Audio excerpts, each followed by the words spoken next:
मैं हूं आपके साथ अंकिता। न्यूज रूम 7 में आपका स्वागत है। चलिए रुक करते खबरों की ओर। वक्फ संशोधन विधेयक की समीक्षा कर रही संयुक्त संसदीय समिति मध्य प्रदेश वक्फ बोर्ड से नाराज है। जीपीसी ने मध्य प्रदेश के प्रतिनिधियों से दिल्ली में मौखिक साक्ष्य रिकॉर्ड किए हैं, मगर समिति मध्य प्रदेश, कर्नाटक और राजस्थान की ओर से वक्फ संपत्ति की स्थिति को लेकर दिए गए जवाबों से संतुष्ट नहीं है।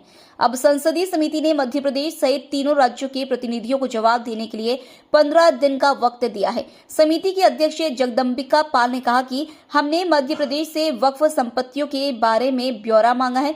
इधर मध्य प्रदेश वक्फ बोर्ड के अध्यक्ष संगम पटेल का कहना है कि बोर्ड इस मामले में जांच कर रहा है। वहीं कांग्रेस ने मध्य प्रदेश की वक्फ संपत्तियों को लेकर भाजपा सरकार को कटघरे में खड़ा किया है। वहीं आपको बता दें कि कांग्रेस मीडिया विभाग के अध्यक्ष मुकेश नायक ने कहा कि पूरे देश में सबसे ज्यादा वक्फ की जमीन पर कब्जे हैं, जिस पर मंदिर भी बने हैं, मस्जिद भी बनी है, मजार भी बने हैं। यह जमीन उन लोगों ने वक्फ की है जिन लोगों के पास अतिरिक्त जमीन थी। देश में रेलवे के बाद सबसे ज्यादा वक्फ के पास जमीन है।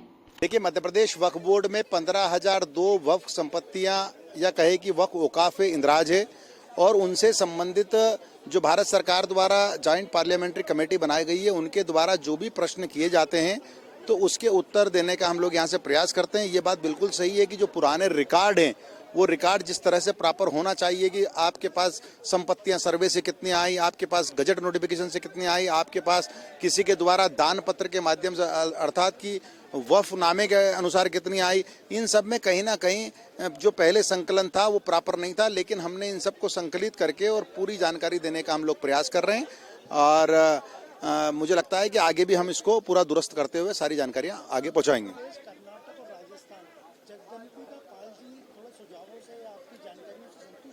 नहीं, देखिए, जब मैं गया, जब मुझे बैठक में बुलाया था तो हमारे सुझाव को उन्होंने देश के सबसे अच्छे सुझाव माने थे और आप उनसे व्यक्तिगत भी बात करेंगे तो मुझे लगता है कि वो मध्य प्रदेश वक्फ बोर्ड के वर्तमान बोर्ड की सराहना करेंगे। लेकिन अभी जो आप बता रहे हैं, यहाँ अधिकारी लोग गए थे या मैं उसमें अपेक्षित नहीं था, अधिकारी जो लोग गए थे उनके माध्यम से कोई बात पहुंची और जिससे वो संतुष्ट नहीं हो तो वो जब प्रश्न दोबारा करेंगे तो मैं खुद उसमें सीधे इन्वॉल्व होऊंगा और समस्त जानकारियां देने का पूरा प्रयास करूंगा।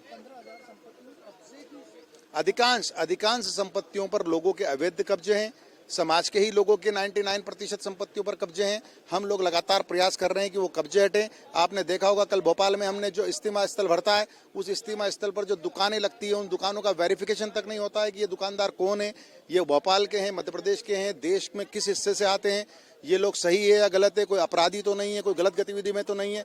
तो ये पुलिस वेरिफिकेशन तक इनका नहीं कराते थे और पट्टा नियम के तहत इनको दुकानें आवंटित नहीं की जाती थी, पारदर्शिता के साथ आवंटित नहीं की जाती थी। जब भारत सरकार ने पट्टा नियम बना दिया है, जब भारत सरकार के पट्टा नियम के अनुसार पूरी पारदर्शिता के साथ दुकानों की नीलामी या किराएदारों को देना चाहिए, तो क्यों नहीं होता है? जहाँ नहीं होता है हम लगातार कार्रवाई करने का काम कर रहे हैं। हमने कल ही भोपाल के जो यतीम खाना है उसके जिम्मेदारों को हमने नोटिस दिया है। उसके पहले इंदौर में हमने जो पैरेलल वक्फ बोर्ड चलाने का प्रयास कर रहे थे, समानांतर वक्फ बोर्ड चलाने का प्रयास कर रहे थे, उनको भी कानून ने शिकंजों के अंदर डाला है, वो जेल की यात्रा पर हैं। मैं आपके माध्यम से ऐसे सारे लोगों को ताकीद करता हूं कि यह मध्य प्रदेश वक्फ बोर्ड कानून से चलने वाला बोर्ड है और सब लोगों को कानून का पालन करना चाहिए। जो भी कानून तोड़ेगा, कानून अपने अनुसार सख्ती से उनसे निपटेगा। धन्यवाद। रिपोर्ट वापस तलब की कि जानकारी से संतुष्ट नहीं, तो वक्फ बोर्ड के लोग ये कह रहे हैं कि अगर किसी जानकारी से वो संतुष्ट नहीं है तो हमें लिखकर भेज दें, हम उनको जानकारी का उत्तर भेज देंगे। मेरा ये कहना है कि वक्फ बोर्ड की जमीनें, उनका प्रबंधन, ये पूरे देश में वक्फ बोर्ड देखता है, सरकार तो देखती नहीं है। जब मध्य प्रदेश की सरकार ये कह रही है कि मध्य प्रदेश की प्रॉपर्टी पूरे भारतवर्ष में कितनी है उन्हें पता ही नहीं है, यानी सरकारों को ये नहीं पता है कि उनकी प्रॉपर्टी दूसरे राज्यों में कौन कौन सी है, जबकि सब लोगों को पता है। हमें पता है कि बम्बई में कौन सी मध्य प्रदेश सरकार की प्रॉपर्टी है, कलकत्ता में कौन सी है, दिल्ली में कौन सी है। ये इसलिए ऐसा उत्तर देते हैं कि इन प्रॉपर्टी का जो लोग उपयोग करते हैं वो करते रहे। सर, तो अब ये वक्फ बोर्ड वापस जानकारी देगा। जेपीसी पूरे देश भर राज्यों का दौरा कर रही है और कब्जे की शिकायत सबसे ज्यादा ये सनम पटेल बोल रहे हैं, जो अध्यक्ष है मध्य प्रदेश। पूरे देश में सबसे ज्यादा वक्फ बोर्ड की जमीन पर लोगों के कब्जे हैं। निजी मकान भी बने हैं, मंदिर भी बने हैं, मस्जिद भी बनी है, बाजार भी बने हैं, सब प्रकार के कब्जे हैं वक्फ बोर्ड की जमीन पर।